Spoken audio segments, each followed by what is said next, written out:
Welcome back to the deep dive. Today, we're jumping into something really different, a web novel called The World Will End, and I Couldn't Care Less.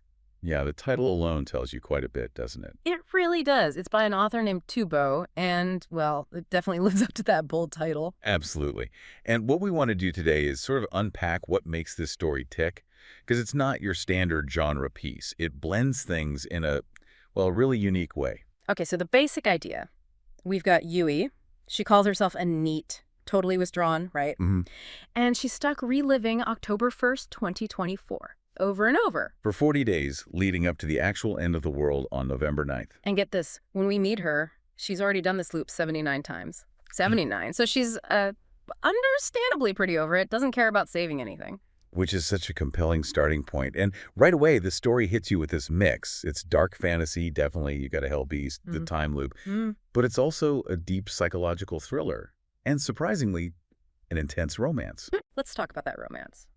The meet cute, if you can even call it that, is wild.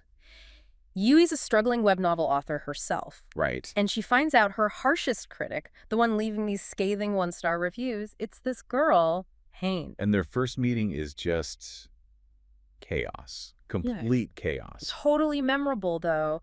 And somehow, out of that mess, this incredibly strong, unexpected connection forms. It really becomes the heart of the story. It does, and that connects right into the psychological side. Yui starts off completely apathetic, but the loop forces changes.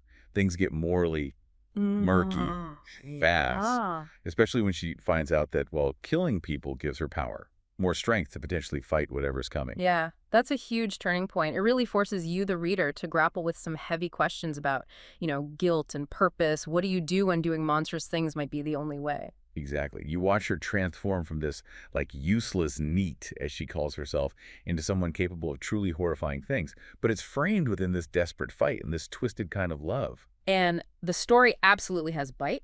It doesn't pull punches. We're talking explicit BDSM mass murder.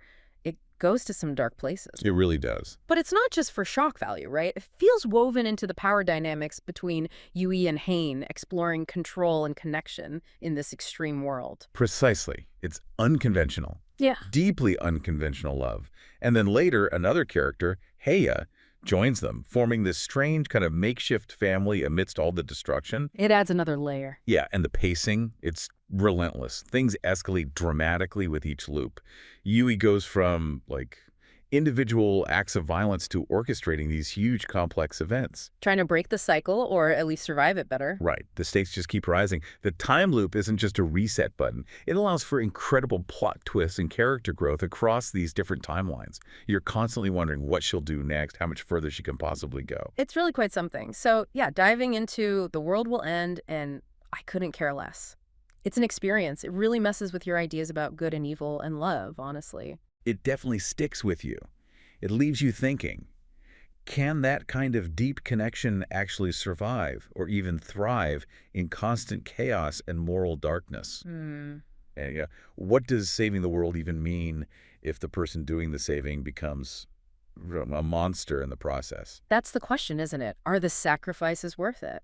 It's a fascinating, provocative read. If you're looking for something different, something that challenges you. This is definitely one to check out. Absolutely. We definitely recommend giving it a look. You can find The World Will End and I Couldn't Care Less over on webnovel.com. Definitely worth your time.